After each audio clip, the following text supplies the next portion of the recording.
Good evening, everyone. This is Parmeshwar, sir. In today's session, we'll be discussing light reflection and refraction from 10th CBSE. ये जो chapter है वो state board के लिए भी है, लेकिन स्टेट बोर्ड को 9th स्टैंडर्ड को रिफ्लेक्शन का पार्ट है और 10th स्टैंडर्ड को रिफ्रैक्शन का पार्ट है। सीबीएसई पॉइंट ऑफ व्यू से अगर देखा जाए तो 9th सीबीएसई को ये चैप्टर नहीं है, 10th सीबीएसई को दोनों पॉइंट है, मतलब रिफ्लेक्शन और refraction. So let's start with today's point. So what is light basically? Light होती क्या है, that will be studying first of all. मतलब इंट्रोडक्शन क्या होगा इस चैप्टर का, वो हम स्टडी करेंगे। इस चैप्टर में basically we are going to study what is light, light क्या है, रिफ्लेक्शन क्या है, रिफ्रैक्शन क्या है, और उसके मतलब रे ऑफ लाइट क्या है, इमेजेस कैसे फॉर्म होते हैं और उसके यूजेस क्या है। That all the things we are going to study in this chapter. ठीक है, तो अच्छे से पढ़ाई करना बनता है। इस चैप्टर के बाद आता है ह्यूमन आई चैप्टर, और इन दोनों को मिला के 12 मार्क के लिए CBSE board CBSE board paper में क्वेश्चंस आ जाएंगे। Total 12 marks for 10th and 11th chapter. This one is the 10th chapter will be studying. So it is light basically. Light क्या है? अगर आप किसी डार्क रूम में बैठे हो तो आपको कुछ भी दिखाई नहीं देगा, मतलब कोई भी चीज आपको दिखाई नहीं देती। लेकिन सडनली अगर आप लाइट ऑन कर देते हो तो everything is visible. So why this happen? This happens because of the reflection. समझ में आ रहा है क्या? Why this is happening? Because of the reflection of light. और why that is visible to your eye? Because again the second phenomena, that is refraction. So both the phenomena will be discussing in this chapter, and after this chapter there is human eye. ठीक है, तो human, अगर आपको human आई अच्छे से समझना है कि मतलब आई कैसा वर्क होता है, तो आपको पहले ये चैप्टर समझना बहुत जरूरी है, क्योंकि this one is the basic thing. समझ में आ रहा है क्या? लाइट के हिसाब से बेसिक थिंग इसी चैप्टर में। ठीक है, जैसे मैंने कहा, अगर डार्क रूम में आप बैठे हो तो आपको कुछ भी नहीं दिखाई देता है, लेकिन अगर सडनली लाइट ऑन करते हो तो सब कुछ दिखाई देने लगता है। डे लाइट को डे लाइट की वजह से आपको सब कुछ दिखाई देता है, लेकिन अंधेरे में आपको कुछ भी दिखाई नहीं देगा। मून लाइट में दिखाई देता है, लेकिन considering the fact that if everything is darker will not be able to see anything, आपको कुछ भी दिखाई नहीं देगा। So light plays a vital role in our life. हमारे लाइफ में लाइट जो है वो बहुत बड़ा रोल प्ले करता है। Considering the fact that so in this chapter we will discussing मतलब रेनबो कैसे फॉर्म होता है, नहीं क्या, ट्विंकलिंग ऑफ स्टार्स। मतलब आप अगर छत पे बैठे हो रात को तो सम स्टार्स ट्विंकल, वो ट्विंकल क्यों होते हैं, रेनबो कैसे फॉर्म होता है, राइट? क्यों? All this things will be discussing in this chapter. Considering the fact that light travels in the straight line. समझ में आ रहा है क्या? हम अब तक क्या कंसिडर करते आ रहे हैं कि अरे लाइट जो है वो स्ट्रेट पाथ में चलती है। समझ में आ रहा है क्या?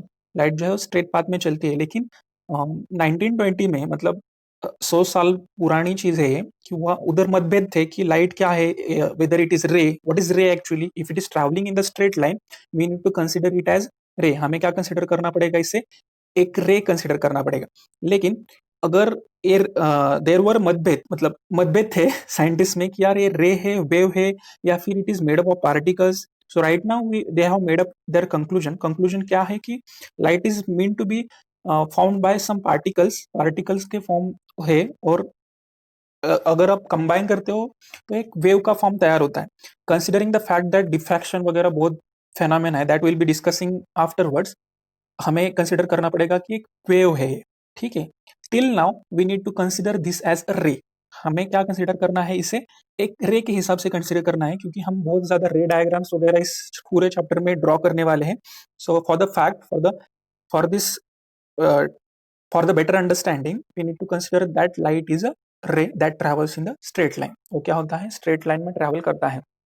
ठीक है, अगर आपके घर में मिरर है तो आपने देखा होगा कि मिरर के सामने आप खड़े रहते हो तो आपके हाइट का ही एक इमेज तैयार होता है उस इमेज मिरर में। समझ में आ रहा है क्या? So we have discussed it in the before standard, I guess in 8th standard there was chapter called reflection. We have studied also reflection of laws of reflection over there.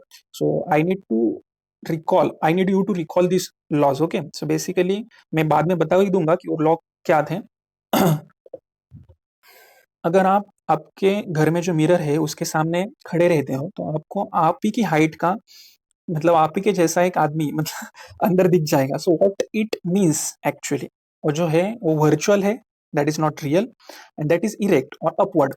समझ में आ रहा है ना? The image formed in that mirror is erect and virtual. These are the two things we have studied in the 8th standard.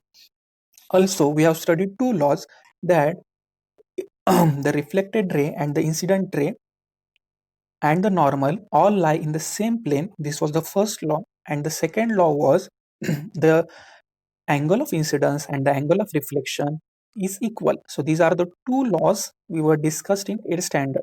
I hope you will recall it. Moving further, we'll be discussing some points कि इस chapter में ये तो था introductory part introductory part था ये. So this was the introductory part only. Moving further, we are going to study spherical mirrors. ठीक है. So we have studied plane mirrors first of all. ठीक है. प्लेन मिरर्स में क्या होता है, angle of incidence angle of reflection equal होते हैं, reflected ray incident ray and normal all lie in the same plane. ठीक है. और जो इमेज फॉर्म होता है उसके प्रॉपर्टीज कौन कौन से होते हैं, it is virtual and erect. वो जो इमेज होता है वो क्या होता है, वर्चुअल होता है और इरेक्ट होता है. So this was the basic introductory part for this chapter. Now we are entering in the main thing that we are supposed to learn. Okay, the first thing they have given is spherical mirror. So आपके घर में एक चम्मच होगा, spoon होगा. Considering the fact that I am living at home, it is basically available to me right now. If it was it would be how, अगर ये coaching class होता तो ये अवेलेबल नहीं होता, तो यूज कर लेते हैं proper. What is spherical mirror, मतलब कि कर्व है. समझ में आ रहा है क्या, एक तो आउटवर्ड होगा या इनवर्ड होगा, समझ में आ रहा है. So this one is a spherical mirror. ठीक है. Right now we are just considering it. अगर ये अंदर से कर्व है, समझ में आ रहा है क्या, if it is curved from inside then we need to consider it as concave mirror. Because why it is concave, because ये केव लाइक स्ट्रक्चर है. समझ में आ रहा है क्या, क्या हो रहा है, एक प्रकार का केव हो रहा है इधर. So it is to be considered as concave mirror. ठीक है. The another type is convex mirror. दूसरा कौन सा टाइप है, कॉन्वेक्स मिरर है. कॉन्वेक्स मिरर का जो रिफ्लेक्टिंग पार्ट होता है वो क्या होता है, बल्ज होता है, मतलब बाहर से बल्ज होता है. इधर से रिफ्लेक्टिंग होगा क्या कॉन्वेक्स मिरर, नहीं होगा, लेकिन इधर से रिफ्लेक्टिंग होगा. कोई भी रे अगर इस पर गिरता है इस बल्जिंग पोर्शन पे तो इट गेट्स रिफ्लेक्टेड. लेकिन कॉनकेव में बल्जिंग जो पोर्शन होगा वो रिफ्लेक्टिंग नहीं होगा, उसका जो केव लाइक स्ट्रक्चर होगा, समझ में आ रहा है ना, वो होगा reflecting. So this was the basic difference between concave and convex mirror, considering the fact that both are the types of spherical mirrors. I hope you have got this point. We are entering to the mainstream thing. The first one is spherical mirror. Spherical mirror क्या होता है, a mirror which is not plane. Plane mirror है क्या, वो नहीं है. Which is curved from outwards or inwards. So that was the basic definition for spherical mirror. It has two types. एक तो inward का टाइप होगा, एक तो आउटवर्ड का टाइप होगा. अगर ये इनवर्ड से रिफ्लेक्टिंग है तो इसे क्या कहते हैं हम, concave, considering the fact that it has cave like structure from inwards.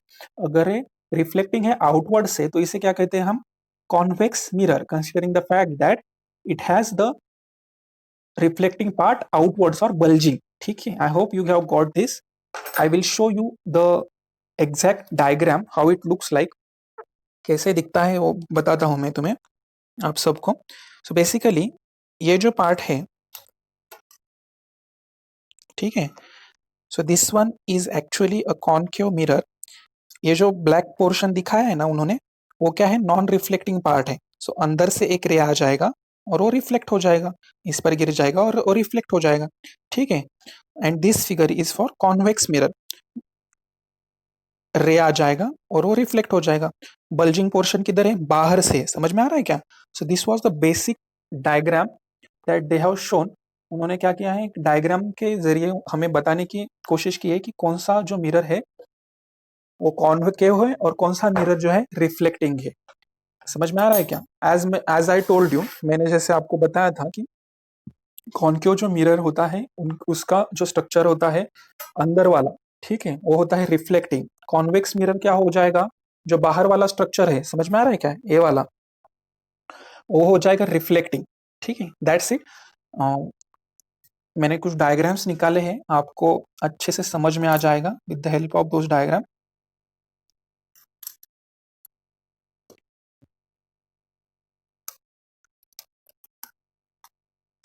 I hope those diagrams are visible to you.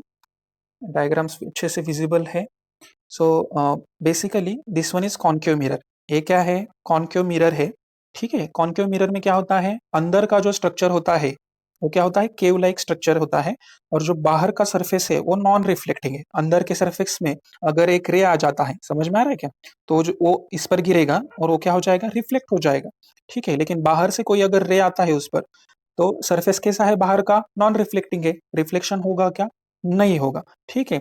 So right now will be discussing the phenomenons related with the concave mirror. हम क्या करेंगे अभी, phenomenons discuss करेंगे concave mirror में कौन कौन से होते हैं। So the first phenomena for the concave mirror is P, ठीक है। पी क्या है, पी को बोलते हैं pole. What is pole, it is nothing but the mid point of this spherical mirror. Spherical mirror का जो कुछ भी मिड पॉइंट होगा उसे क्या कहते हैं हम, पोल कहते हैं, ठीक है। Another one is centre of curvature, C for centre, centre of curvature, ठीक है। व्हाट इज दिस फॉर, ये जो स्पीयर है उसका क्या है, सेंटर है, ठीक है। This is the centre of this sphere, spherical structure जो है उसका क्या है, वो सेंटर है।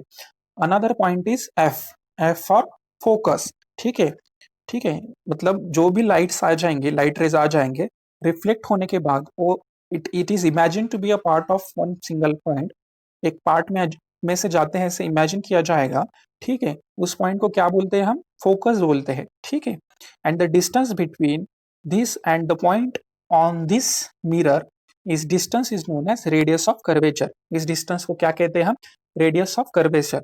The proper definition would be the distance between center of curvature and pole is nothing but radius of curvature. So we have seen every point except this small f.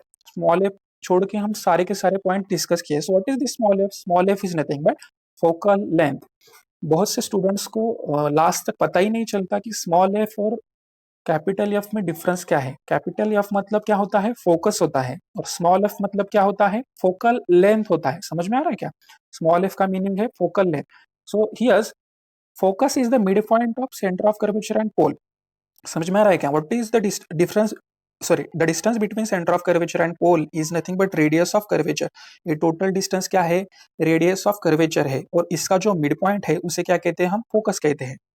Now, the distance between center of curvature and focus is known as focal length. As this f is the midpoint, this distance also be f. समझ में आ रहा है क्या, what I'm trying to say? F is the midpoint of CP. If CF is f, small f, then PF is also be small f. समझ में आ रहा है? So the focal length is nothing but the distance between center of curvature and focus, or it is nothing but the distance between center of focus and pole. These are the two facts that I told you, ठीक है। ये जो कुछ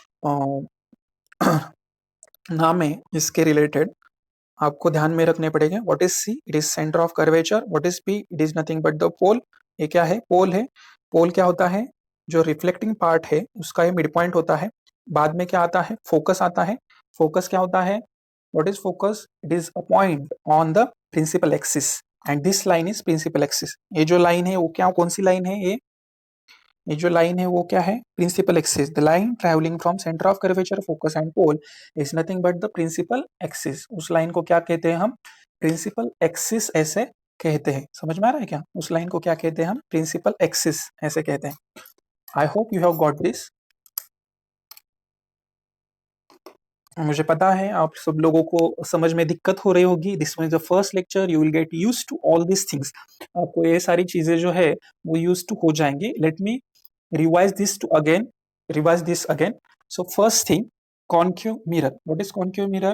Concave mirror a kind of spherical mirror है जिसका inner part क्या है, inner part क्या है, रिफ्लेक्टिंग है। केव लाइक स्ट्रक्चर का जो पार्ट है वो क्या है, रिफ्लेक्टिंग है, और जो आउटर पार्ट है वो नॉन रिफ्लेक्टिंग है। कॉन्केव का बोल रहे हैं हम, ठीक है।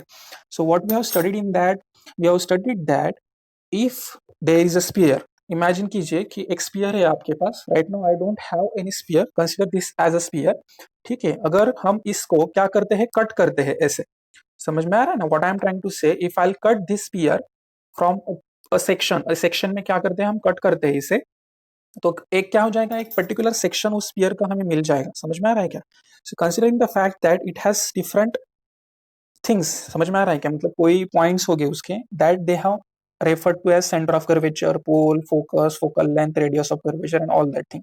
So the first comes is pole. What is pole?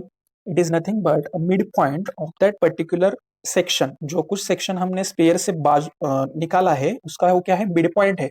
समझ में आ रहा है क्या? So the another thing that they have told us is centre of curvature. What is centre of curvature? जो कोई स्फीयर है उसका जो सेंटर हो जाएगा, समझ में आ रहा है क्या, उसका अगर हम पार्ट भी निकाल लेंगे तो सेंटर तो होगा ही उसको. That centre is known as centre of that curvature. जो हमने कर्वेचर निकाला है, उसका एक कर्व निकाला है, उसका जो सेंटर होगा, that acts as center of curvature. The distance between center of curvature and the pole is known as radius of curvature. ठीक है. अगर आप कोई भी सर्कल ले लेते हो, उसका एक सेंटर है और एक पॉइंट है सरकमफरेंस पे, और आप डिस्टेंस लेते हो तो उसको रेडियस ही बोलते हो. लेकिन in this case it is nothing but a curve. समझ में आ रहा है क्या? So it is consider to be centre of curvature. अगर रेडियस ले तो उसका नाम क्या चेंज होता है? Radius of curvature. समझ में आ रहा है? Another thing they have told is focus. What is focus? जो कुछ भी रेज है, लाइट के जो रेज है, वो इंसिडेंट होंगे उस कर्व पे और रिफ्लेक्ट बैक होंगे थ्रू द प्रिंसिपल एक्सिस. समझ में आ रहा है कि when a ray is parallel to the principal axis, incidents on the incidence on the curve, right, reflecting curve, it gets reflected back from the centre of sorry focus में से क्या हो जाएगा? वो रिफ्लेक्ट बैक हो जाएगा. सो N number of raise क्या हो जाते हैं? फोकस में से रिफ्लेक्ट होते हैं. ठीक है. So that point is being known as focus. ठीक है. So the distance between centre of curvature and focus is known as focal length. ठीक है. Here focus acts as the mid point of centre of curvature and pole. ठीक है. So if the focus is the mid point of centre of curvature and pole, then the distance between focus and pole is also focal length. So here's the deal. एक law मिलता है हमें. हमें क्या मिलेगा? एक लॉ मिलेगा. ठीक है. Radius of curvature is twice focal length. समझ में आ रहा है क्या? रेडियस ऑफ कर्वेचर क्या हो जाएगा? Twice the length of focal length. जो कुछ भी फोकल लेंथ है उससे क्या हो जाएगा? ट्वाइस हो जाएगा. ठीक है.